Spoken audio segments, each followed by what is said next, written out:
Nous voulons écouter la prière de la parole par la bouche de sa servante Léonie, qui va préparer l'orateur, qui va demander la faveur de notre Dieu pour que, avant que nous puissions écouter la prière de ce matin, avant que nous puissions écouter la parole de ce matin.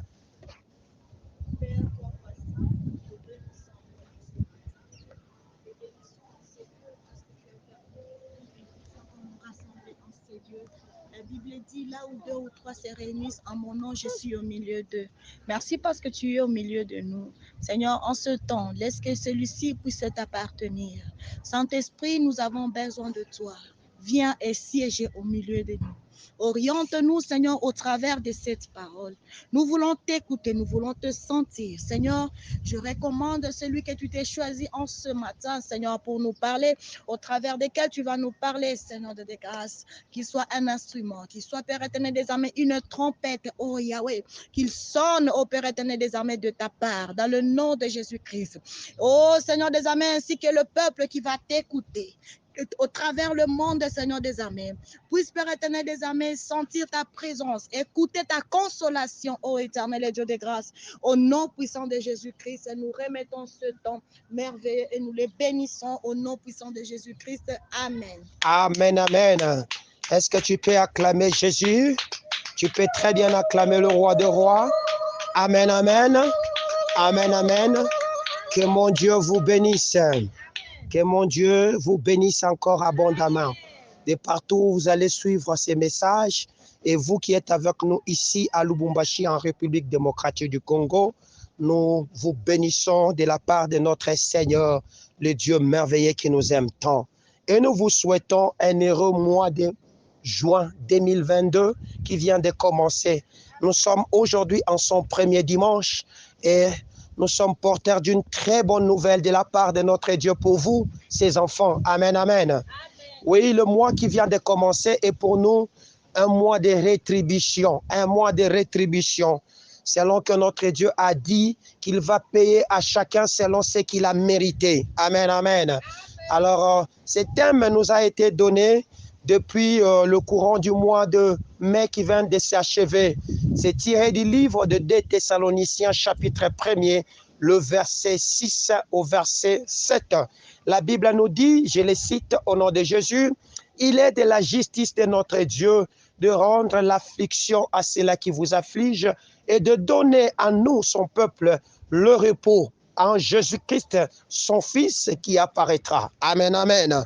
C'est-à-dire que vous comprenez que lorsque vous êtes affligé de la part d'un homme, de la part d'un esprit, de la part d'une entité qui quelconque, ce n'est pas à vous de rendre l'affliction, mais c'est à notre Dieu de payer en chacun de vous. Amen, amen.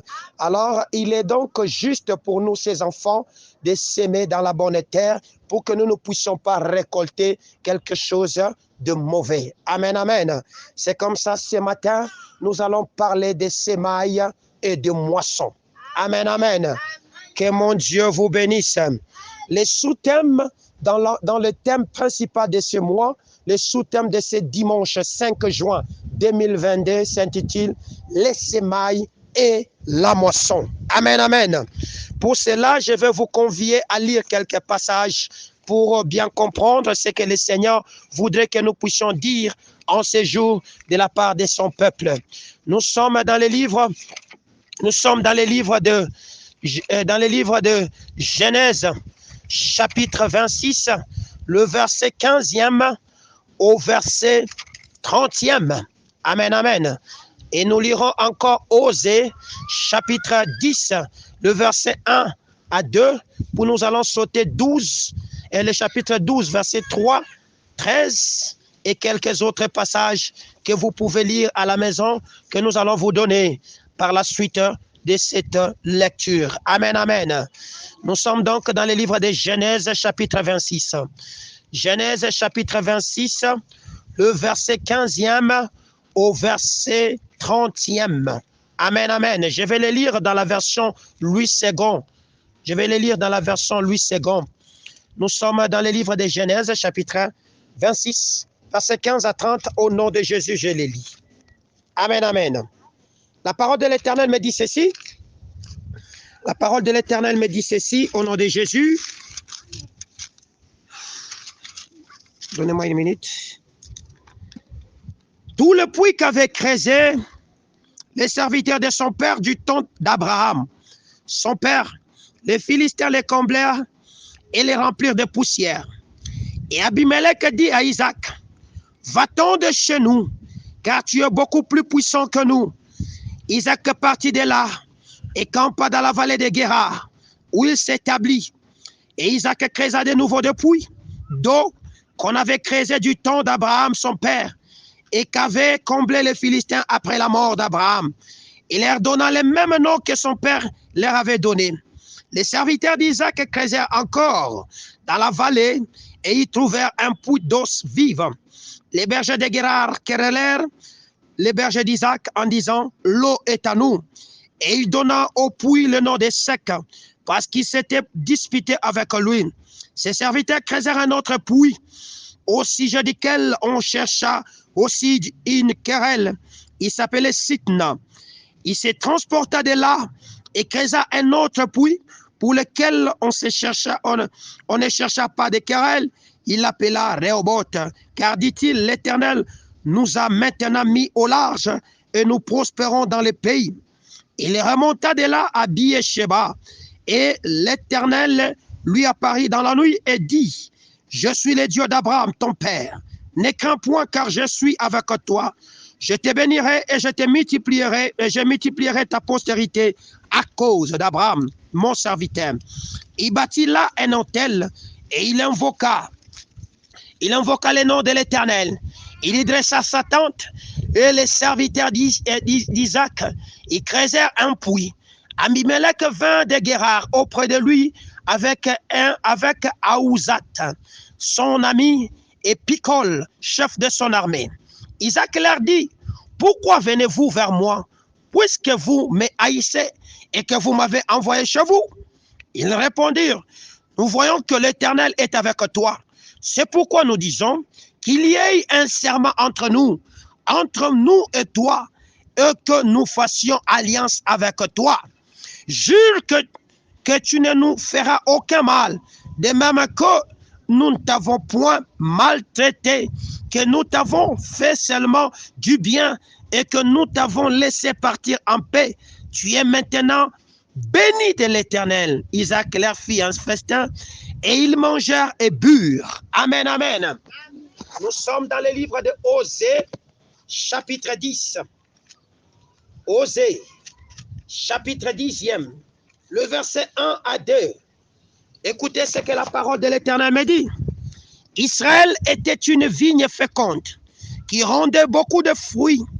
Puis ce fruit était abondant.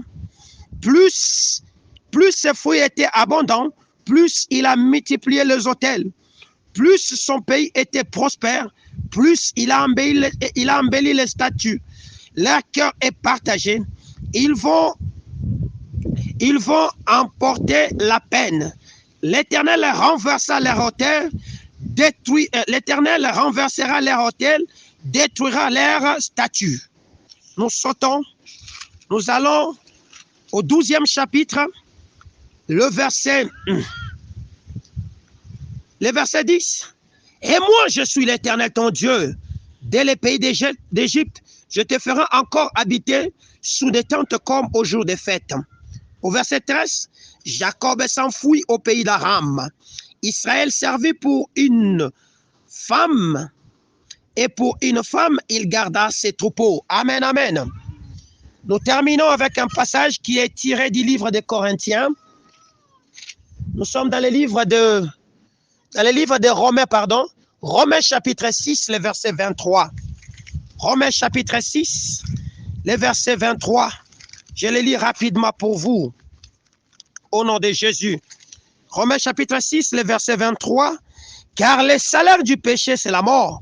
Mais le don gratuit de Dieu, c'est la vie éternelle en Jésus-Christ, notre Seigneur. Amen, amen. Oui, bien-aimés, vous allez comprendre une seule chose. C'est que si ce matin, nous avons tenu à parler des semailles et de la moisson, c'est parce que au courant de la nuit, du jeudi à vendredi, où nous étions dans les préparatifs de ces cultes que nous rendons à notre Dieu, nous avons reçu un rêve de la part de notre Seigneur qui nous montre des choses que le Seigneur veut accomplir dans la vie de ses enfants. Parmi ces rêves que nous avons reçus de la part de notre Seigneur, j'étais en train de voir une vision qui m'a beaucoup troublé, que je ne pouvais pas comprendre. Parce que de nature, lorsqu'un homme creuse un puits, il est naturel qu'il arrive à trouver ce que nous appelons la nappe phréatique, afin de bénéficier de l'eau d'une manière naturelle qui coule du rocher qui est contenu de la terre.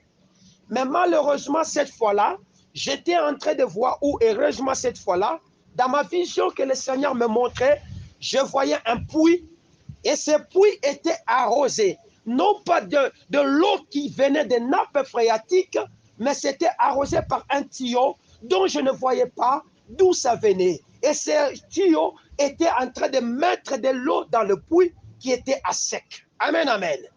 Je suis allé plusieurs fois demander la pensée de Dieu pour comprendre ces choses. Je n'ai pas su comprendre. C'est seulement ce matin, lorsque le Seigneur, j'étais en train de préparer ce message, va m'envoyer dans l'histoire d'un homme que nous connaissons bien, d'un serviteur de Dieu, avec qui l'Éternel a fait une alliance. Cet homme s'appelait Isaac. Amen, amen. Cet homme d'Isaac, qui était en réalité la promesse, la matérialisation de la promesse de l'Éternel, a connu des difficultés dans sa vie. Des difficultés qui étaient liées principalement dans ces livres, dans l'approvisionnement, en un denrée rare qui était dans cette nation, qui était l'eau. Amen, amen. C'est que Isaac, lorsqu'il est arrivé dans le pays que son père avait traité l'alliance avec un homme qu'on appelait Abimelech, il est allé commencer à réouvrir le puits qu'avait créé son père, qui était déjà renfermé, pour qu'il puisse avoir de l'eau. Hélas, que cet homme a trouvé de l'opposition. Hélas, que cet homme a rencontré des disputes. Hélas, que cet homme a croisé des combats lorsqu'il était en train de faire son travail. Amen, amen. Alors, la Bible nous dit, il fut transporté de là. Pourquoi? Parce qu'il a été chassé. Il a été mis au dehors. Il a été renvoyé. Renvoyé pour des motifs farfelus. Des motifs qui n'ont pas de substratum. Des motifs qui n'ont pas de base. Cet homme d'Abimelech, qui était l'ami d'Abraham, a dit, tu es devenu plus puissant que nous, et nous ne trouvons plus beau de te garder avec nous. Et nous disons, sors. Amen, amen. Il y a des éléments que le diable va utiliser pour te combattre. Parmi ces éléments que le diable te combat, c'est la puissance qui se trouve en toi. C'est la puissance qui se trouve en toi. Mais la puissance, c'est quoi? La puissance, c'est une des capacités qu'a notre Éternel. Lorsque vous lisez dans Apocalypse, la Bible dit il est un Dieu aux 7 esprits. Et lorsque vous lisez la description de ces 7 esprits sont représentés comme des lampes. Et l'une des lampes qui éclaire le trône de notre Dieu s'appelle la puissance. Voilà pourquoi Dieu souhaite que nous soyons puissants. Amen, amen. Lorsque tu as la puissance, tu effraies le camp de tes ennemis. Lorsque tu as la puissance, tu es en train de déranger le trône de Satan. En réalité, ce que le diable cherche à prendre en toi, c'est ta puissance. Ce que le diable cherche à prendre en toi, c'est ce que Dieu a mis en toi, qui est l'image de cette puissance. Or, cette puissance est une composante de l'Esprit de Dieu qui se trouve en toi. C'est que l'Esprit de Dieu, qui brillait comme une flamme dans cet homme d'Isaac, était devenu tellement puissant, nous ne savons pourquoi, et c'est ce qui fait que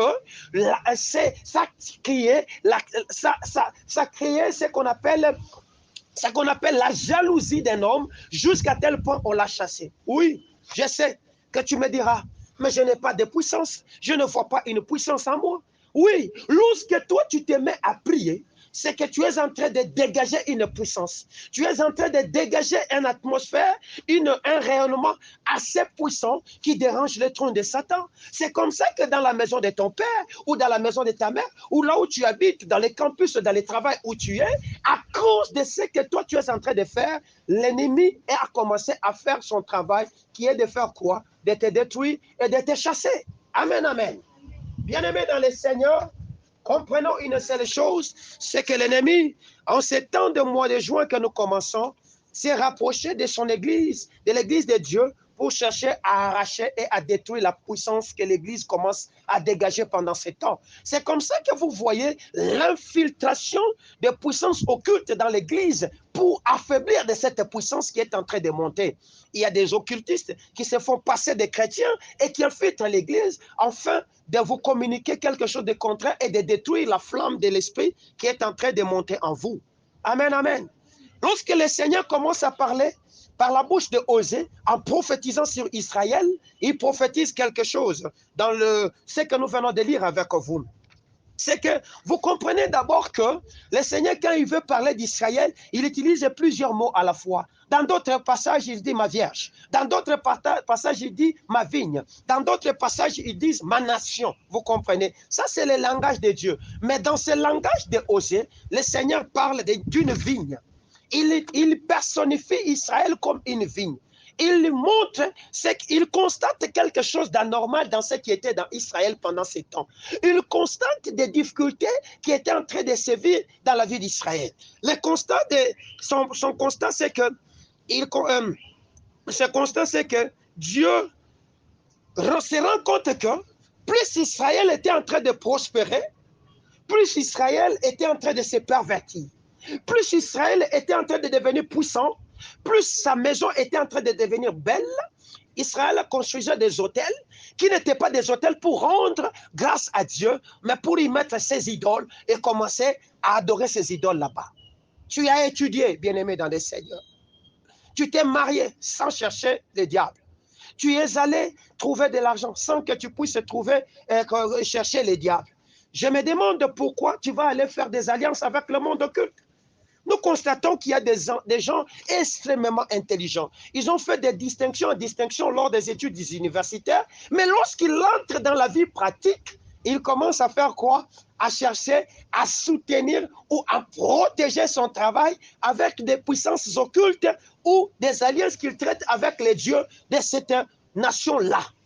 Amen, amen. Nous constatons que l'homme qui s'est approché de toi, s'est approché de toi parce que tu étais belle. Il ne s'était pas approché de toi parce que tu lui avais fait des gris-gris. Il s'est approché de toi à cause de ta beauté, à cause de ta manière d'être, à cause de ton charme, à cause de ton charisme. Il s'est approché de toi en tant que femme. Mais malheureusement, lorsque tu arrives dans ta maison, toi là, en tant que femme, tu commences maintenant à aller chercher des gris-gris pour maintenir ton mari dans la maison que Dieu t'avait donnée comme mariage. C'est là le problème. C'est que c'était ça le constat que l'Éternel avait fait du temps de ce peuple d'Abimelech. Le constat du temps de Osée. Il a constaté que la prospérité d'Israël, sa beauté, l'ont amené à abandonner Dieu et aller à s'attacher à des choses viles, à des choses qui ne donnent pas la joie, à commencer à construire des choses qui sont contraires. Amen, amen. Dieu était en train donc de prophétiser en disant, ce que vous faites aujourd'hui va constituer votre chute.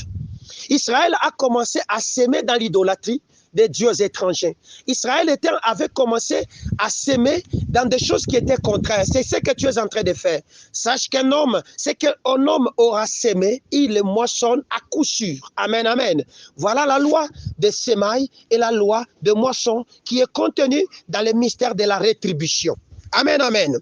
C'est un constat amer pour Dieu qui souffre dans son cœur de voir que ce peuple qu'il avait sorti de l'Égypte, qu'il avait amené, ce peuple qu'il a nourri par la manne, ce peuple qu'il a donné de l'eau, ce peuple était en train de l'abandonner.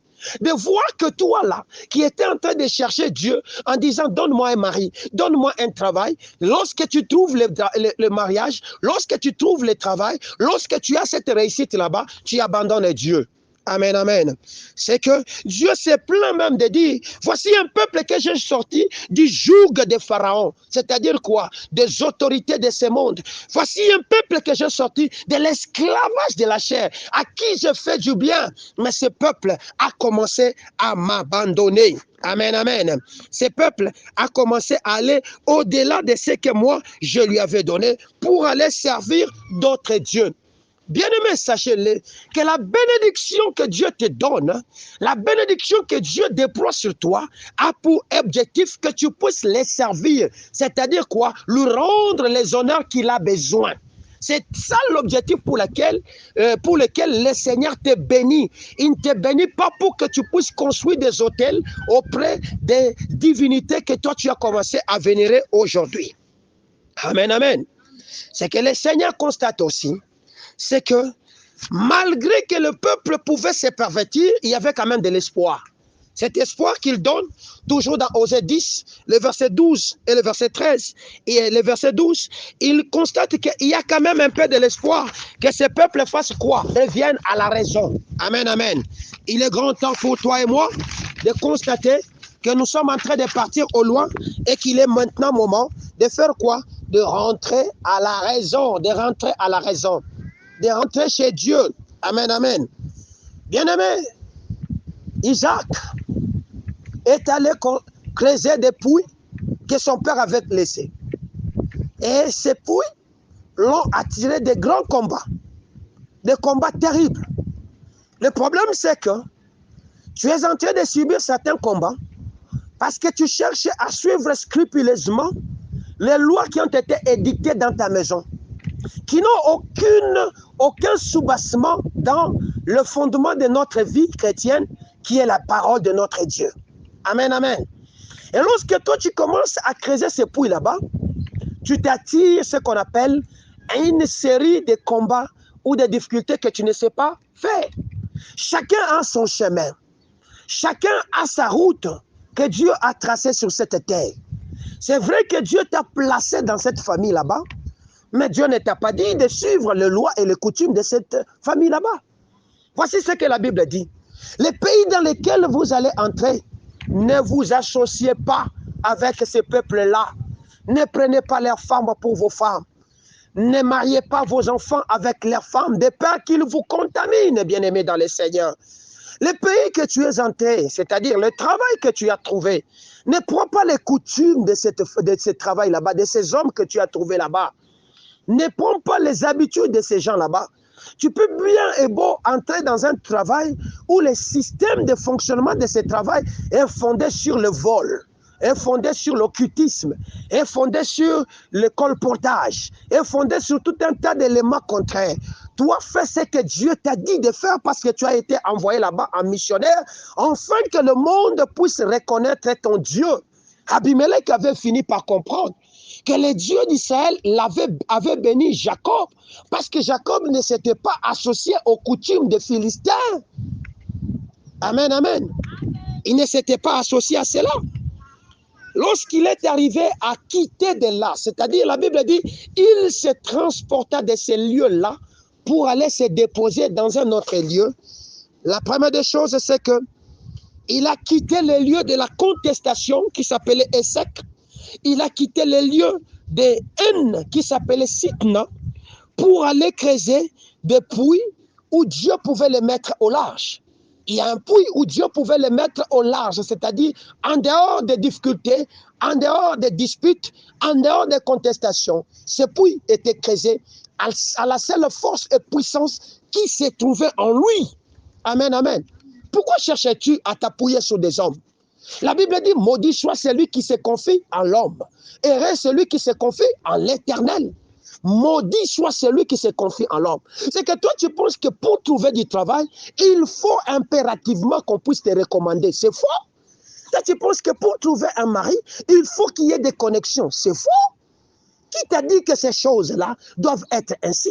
C'est comme ça que l'Éternel, notre Dieu, nous a montré que l'eau que vous êtes en train de chercher sur votre terre-là, vous ne la trouverez pas. Je suis le seul et l'unique capable de canaliser une source dans votre vie.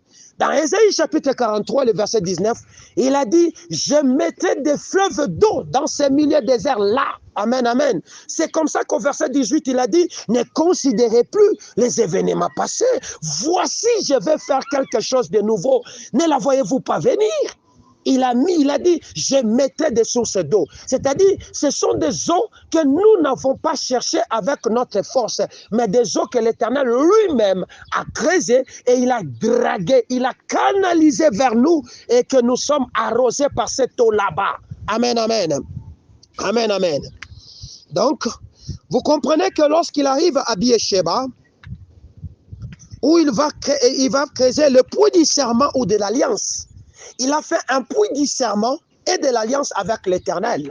Parce qu'il avait constaté que j'ai besoin d'être garanti par un homme qui sera mon bouclier, qui sera mon protecteur et qui va m'assurer dans ce que je suis en train de faire ici.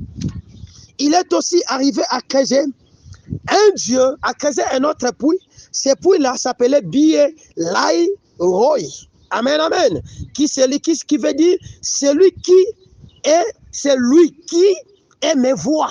Amen, amen. C'est-à-dire qu'il avait laissé toute sa vie entre les mains de celui qui pouvait le contrôler, de celui qui pouvait le voir. Il n'avait pas besoin de mener une vie de cache-cache avec Dieu, une vie qu'il pouvait se cacher. Non, il avait donc besoin de rester sous la protection, sous le radar, sous le projecteur de Shiloh, l'Éternel, notre Dieu. Amen, amen. Il est aussi vrai que le Dieu de justice et de paix se laisse trouver si nous s'aimons selon la justice de Dieu. Amen, amen. Le Dieu de la justice de notre Dieu se laisse trouver lorsque tu s'aimes selon la justice de Dieu. Lorsqu'il a commencé à s'aimer selon la justice de Dieu, cet homme d'Isaac a commencé à trouver de l'eau qui donnait la vie. Amen, amen. C'est comme ça qu'il est arrivé à trouver la miséricorde pour creuser le puits qui s'appelait Rehoboth. Amen, amen. Ton problème, c'est que tu ne s'aimes pas selon la justice de Dieu. C'est comme ça que tu es en train de moissonner des difficultés, des contestations, de la haine et tout ce qui est mauvais. Or, il est de la justice de notre Dieu de rendre l'affliction à ceux-là qui vous affligent. Lorsque vous s'aimez selon la justice de notre Dieu. Amen, amen. Alors, s'aimer selon la justice de Dieu, c'est quoi? S'aimer selon la justice de Dieu suppose une grande vigilance, donc la rigueur dans le travail que tu fais. Vous comprenez? Dans la sélection des plants, c'est-à-dire des grains, et dans la préparation du sol ou de la terre sur laquelle tu veux poser la sémence que toi, tu veux planter. Amen, amen. Lisons Matthieu chapitre 13, le verset 23, pour que nous puissions comprendre ce que la parole nous dit. Amen, amen. Matthieu chapitre 13, le verset 23. Qu'est-ce que le Seigneur Jésus-Christ donne comme condition pour bien s'aimer? Au verset 23, la parole de l'Éternel me dit ceci. Celui qui a reçu la sémence dans la bonne terre, celui qui entend la parole et la comprend, il porte du fruit, un grain en donne 100, un autre en donne 30. Amen, amen. C'est-à-dire quoi? C'est-à-dire la sémence dans la justice représente celui qui entend la parole. Tu as entendu la parole de notre Dieu et tu n'étais pas borné seulement à l'entendre, mais tu l'as aussi compris. Amen, amen. Et lorsque tu l'as compris, tu t'appliques à le faire exactement comme Dieu a dit, à y mettre la rigueur. C'est ça, s'aimer dans la justice de notre Dieu. Amen, amen. Puisque notre Dieu contrôle toutes choses, c'est-à-dire quoi? Les circonstances, c'est-à-dire quoi? Nos vies, il est celui qui va intervenir en son temps, afin de faire quoi? De te répondre. Pourquoi? Jérémie chapitre 29, verset 11. La Bible dit, les projets qu'il a formés pour nous ne sont pas les projets de malheur, ni les projets de destruction, mais ce sont les projets de bonheur. Amen, amen. Ce sont des projets de vie. Amen, amen. Lorsque le Seigneur donnait cette révélation à Israël, par la lettre de son serviteur Jérémie, qui était en train de rédiger à son peuple, qui était déjà une partie en déportation en Babylonie, une autre partie qui était restée en Jérusalem, en Canaan. Voici ce que le Seigneur pouvait dire dans cette lettre à son serviteur. Il dit, le pays dans lequel vous êtes, construisez-y des maisons et habitez-les. Faites des champs et mangez sans des fruits. Mariez-vous. Amen, amen. Mariez vos enfants. Un peuple qui était en déportation, un peuple qui était soi-disant esclave, un peuple qui était déjà en train de souffrir. Dieu donne l'ordre de construire. Dieu donne l'ordre de se marier. Dieu donne l'ordre de faire quoi? De planter des jardins et de manger. Cela veut dire quoi? Cela veut dire que les déserts qu'ils entraient, ou les difficultés dans lesquelles ils entraient, ce n'était pas pour les détruire, mais c'était pour leur bien. C'était pour leur formation. C'était pour leur apprendre quelque chose de nouveau. Amen, amen. Même s'ils devaient passer 70 ans, ces 70 ans ne les détruiraient pas. Amen, amen. Voilà pourquoi le dimanche passé, nous vous avons enseigné sur les épreuves. Nous vous avons enseigné sur les tribulations, afin que vous puissiez comprendre que certaines des épreuves ou des tribulations que nous subissons ne sont que des leçons que le Seigneur nous donne afin de préparer notre cœur pour y graver quoi? Pour y graver de sa parole. Amen, amen. Alors, le principe c'est quoi? Le principe des semailles et le principe de moisson. Nous les tirons dans Galates chapitre 6, le verset 7. Qu'est-ce que la parole de l'Éternel nous dit? La parole de l'Éternel nous dit ceci. Nous le lisons dans Galates chapitre 6. Chapitre 6, le verset 7. Écoutez ce que la parole de l'Éternel me dit. Permettez-moi de le trouver rapidement pour vous. Verset 7. La Bible me dit ceci. Ne vous y trompez pas. On ne se moque pas de Dieu. Ce qu'un homme aura semé, il le moissonnera. Amen, amen. Voilà un principe universel qui contrôle toutes choses.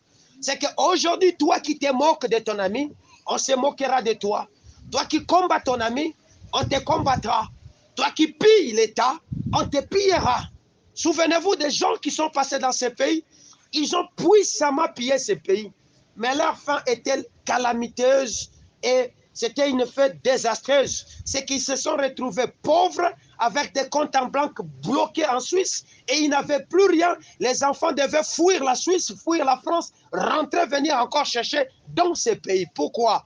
Parce que le principe s'applique toujours et c'est un principe qui est resté universel. Pourquoi? Il est de la justice de notre Dieu de rendre l'affliction à ceux-là qui vous affligent au nom de Jésus. Je ne m'inquiète pas que ce pays soit agressé parce que je sais que ceux qui nous accusent, ceux qui nous agressent aujourd'hui, très tôt ou tard, ils seront aussi agressés. Lorsqu'ils s'attendront le moins possible, parce que c'est lorsqu'ils vont commencer à dire, voici ce que j'ai amassé, voici ma richesse, voici ce que je fais. C'est à ce moment-là que l'ennemi viendra du derrière, sans comprendre que l'ennemi était déjà entré. Ils vont commencer à tomber. Recevez sereinement, parce que ça va s'accomplir bientôt, et vous le verrez. C'est vrai qu'on a les yeux braqués vers le Congo. On a les yeux braqués sur cette nation pour dire que le Congo.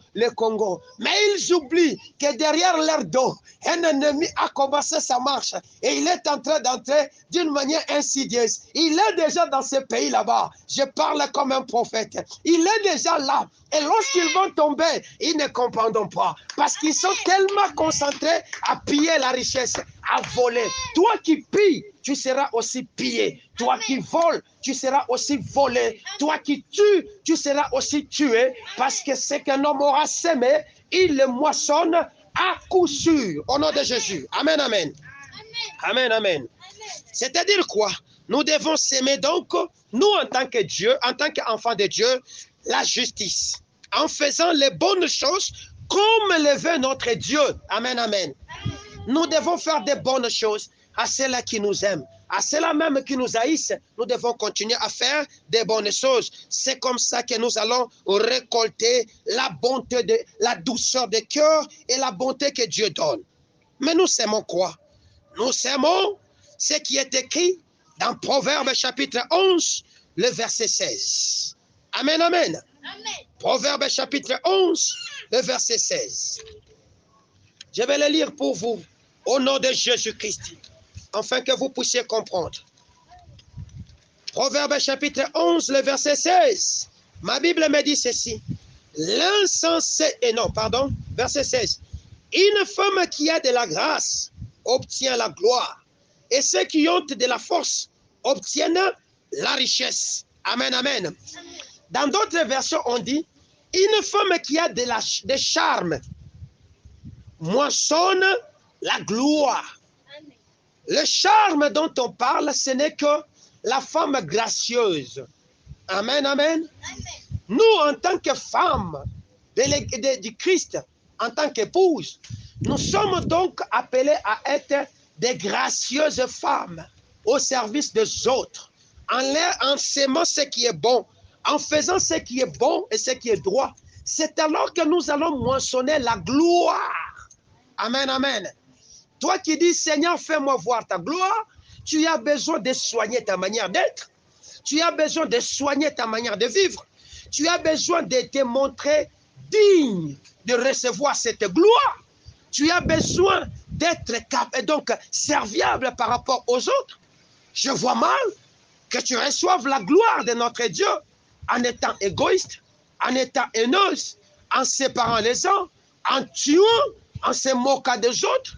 Bien sûr que tu peux passer des heures, des minutes dans la face de Dieu en train de réclamer mon goût. Seigneur, donne-moi, je veux voir. Tu peux dire tout ce que tu as dit, mais si la grâce, la gracieuse femme ne sait pas faire ce que Dieu lui demande, cette femme-là ne trouvera pas le mari ou l'homme qu'il est en train de chercher, c'est-à-dire la gloire qu'il a besoin de voir, c'est venir haut dans sa vie. Amen, amen. Alors, comment acquiert-on le charme ou la grâce et la gloire qui en découle? C'est en persévérant dans la sagesse pratique. Amen, amen. En persévérant dans la sagesse pratique. Or, la sagesse, c'est quoi? La sagesse, c'est connaître Dieu et faire ce que Dieu veut. Ce que Dieu fait dans notre pratique de tous les jours. Amen, amen. C'est ça la sagesse pratique. C'est quoi? C'est mettre notre capacité dans la réflexion de déceler le bien et le mal afin de s'exercer à faire le bien là où le mal est en train de culminer. Le mal est en train de grandir tous les jours. Amen, amen. Voilà ce que Dieu veut, que nous puissions recevoir ce qu'il a préparé pour nous. Amen, amen. Oui, la rétribution et la condamnation est à notre Seigneur seul. Oui, la punition revient à notre Dieu seul. Mais Dieu va rendre l'affliction à ceux-là qui t'affligent. Lorsque toi là, tu ne feras pas le mal. Lorsque toi là, tu ne chercheras pas à payer de ce qu'on te fait subir aujourd'hui. Abimelech avait chassé Isaac. Abimelech avait donc renvoyé Isaac et ses serviteurs dans un lieu d'égarement, dans un lieu désert, dans un lieu de souffrance, croyant que là où il partait, il perdait de sa souffrance, de sa puissance, il perdait de son autorité, il perdait de cette force qu'il avait de retrouver, de creuser de nouveaux puits. Mais il s'était trompé, parce qu'il a constaté que ce monsieur-là, il était en train d'aller de gloire en gloire, de puissance en puissance. Amen, amen. C'est comme ça qu'il est revenu lui-même pour dire, nous avons constaté que Dieu t'a béni. Et souviens-toi que nous ne t'avons pas fait du mal. Nous t'avons laissé partir librement. Mais il y avait déjà un mal qu'il faisait. C'est qu'ils avaient détruit ce puits. Ils avaient fait tout ce qui était mal. Mais Abraham, Isaac ne s'était pas souvenu de ces choses-là. Amen, amen. Isaac n'avait pas regardé à ces choses-là. La Bible nous dit au 30e verset, c'est qu'il a organisé un grand festin. Il a même célébré avec ses ennemis. Il a mangé avec eux. Jésus promet, il dit, sachez-le, à cause de moi, on vous outragera. À cause de qui? De Jésus, qui est la puissance que tu portes en toi. On va te faire du mal à cause de Jésus. Ne rendez pas le mal pour le mal.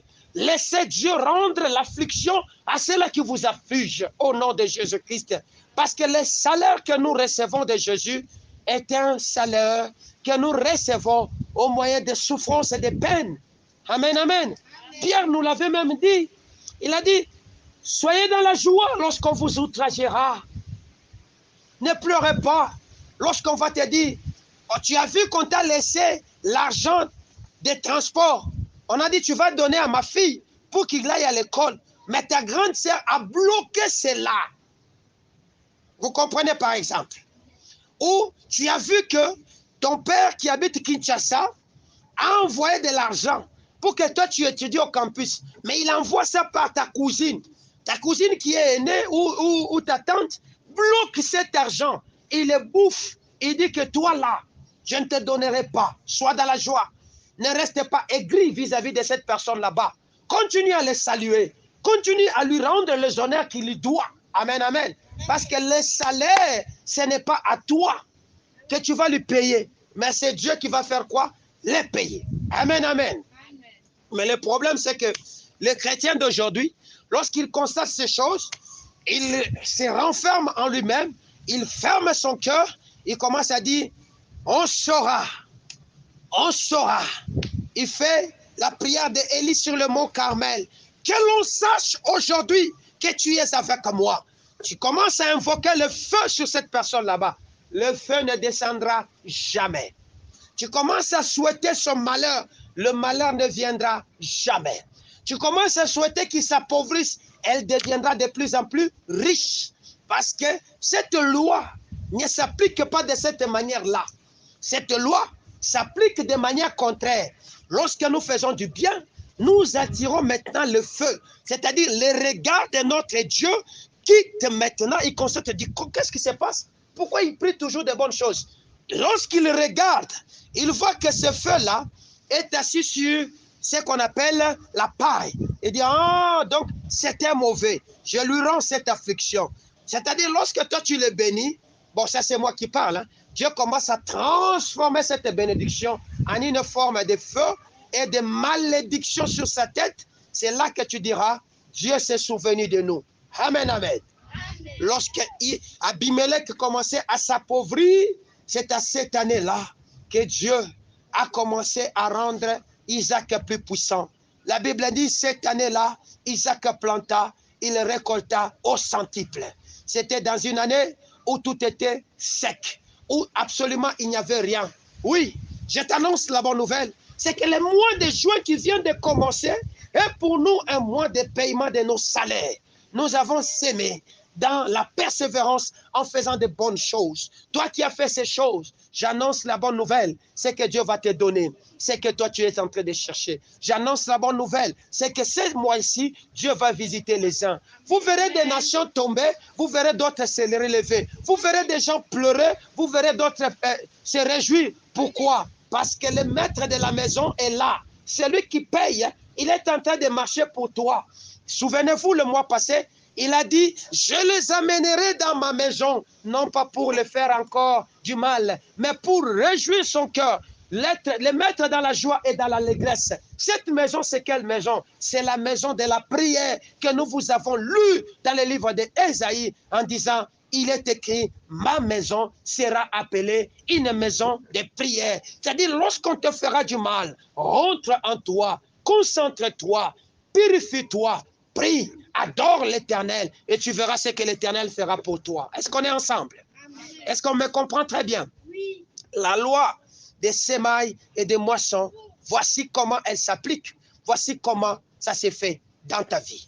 Ce mois que nous commençons, c'est un mois carrefour. C'est un mois de virage. C'est un mois où les choses vont tourner. Amen, amen. C'est un mois où le Seigneur est en train de chercher à mettre quelque chose de spécial dans la vie de ses enfants. Amen. Il y a quelque chose que le Seigneur me met à cœur. Je veux que nous puissions finir par là. Nous sommes dans Psaume chapitre 75, le verset 7 à 8. Psaume chapitre 75, le verset, Psaume 75, verset 7 à 8. Je les lis dans la version Louis II au nom de Jésus. Amen, amen. Voici ce que la parole de l'Éternel me dit. Car ce n'est ni de l'Orient, ni de l'Occident, ni du désert que vient l'élévation, mais Dieu, celui qui juge. il abaisse l'un, il élève l'autre. Amen, amen. Vous comprenez ce que Dieu fait? Oui, oui. Vous comprenez ce que Dieu fait? Oui. Lisons encore Philippiens, chapitre 4, le verset 12. Philippiens, chapitre 4, le verset 12. Écoutez ce que la parole de l'Éternel dit. Au nom de Jésus-Christ, nous le lisons pour vous. Amen. Le verset 12e. Pour le perfectionnement des saints en vue de l'œuvre du... Philippiens, chapitre 4, le verset 12. Je commence au verset 11e. Il a donné les uns... Pardon, je suis à autre chose. Philippiens chapitre 4, le verset 12. Je sais vivre dans l'humiliation et je sais vivre dans l'abondance. En tout et partout, j'ai appris à être rassasié et avoir faim, à être dans l'abondance et à être dans la disette.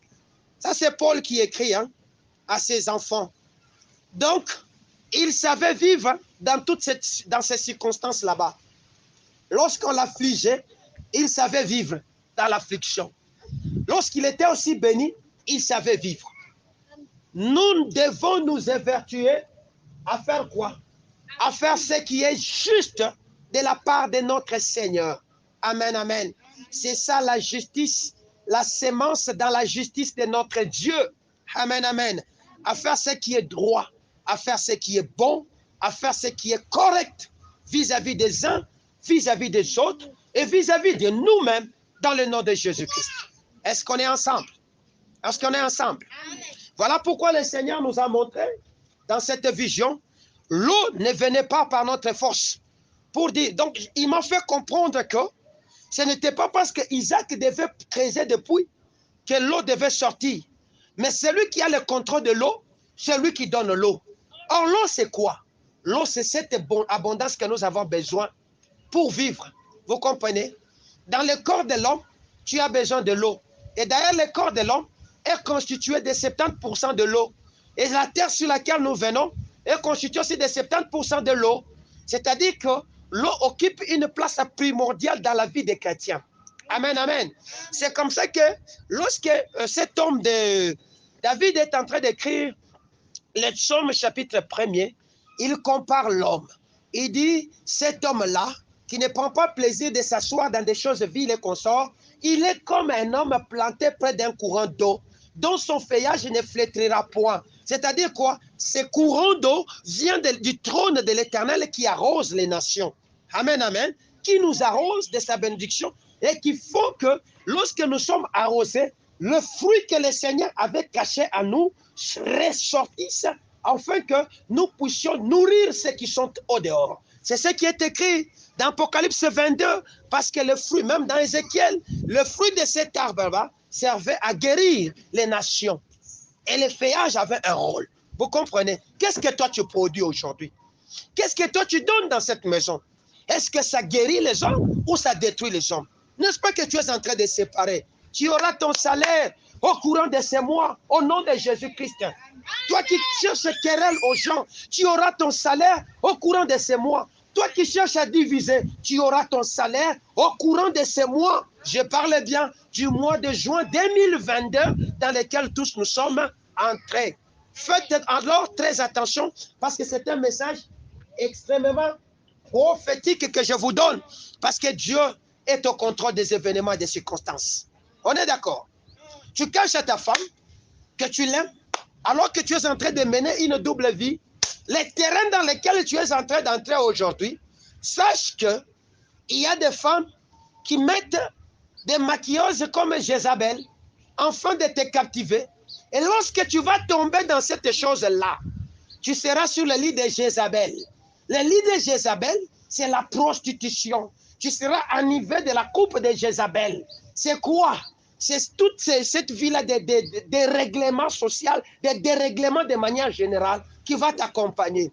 Tu vas voir que dans ton cœur, tu auras perdu le sens vital de ce que Dieu nous a donné, qui est celui de marcher dans sa justice. Mais tu vas commencer à vivre comme un homme sans foi ni loi. C'est-à-dire que tu n'as ni père ni mère, tu es sur toi-même. Tu te dis que c'est à ma force que je suis en train d'acquérir ces choses. Retiens-les au nom de Jésus. tu seras surpris par la ruine. Amen, amen. Qui est d'ailleurs un peu bien. Mais le pire des cas, tu risques de tomber dans une maladie que tu ne comprendras pas parce que tu seras déjà sur le joli lit de Jézabel. Amen. Amen. Est-ce qu'on est ensemble? Bien-aimés enfants des chandeliers d'or, faisons donc très attention parce que Dieu nous veut prospérer.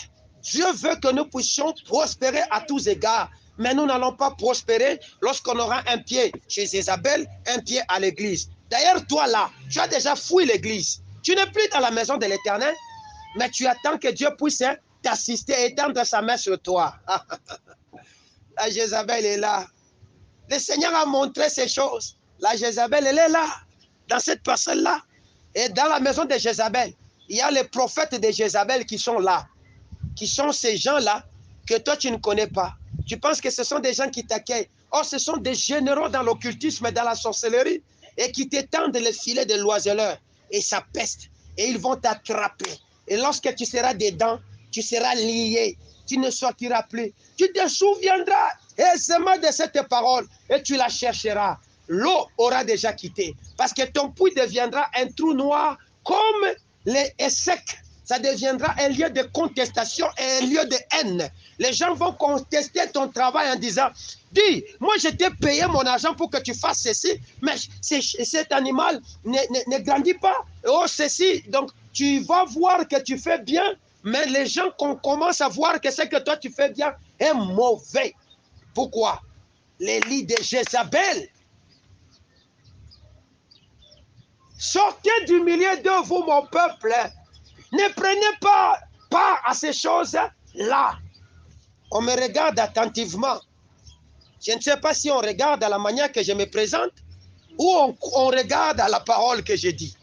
Amen, amen. La rétribution est là.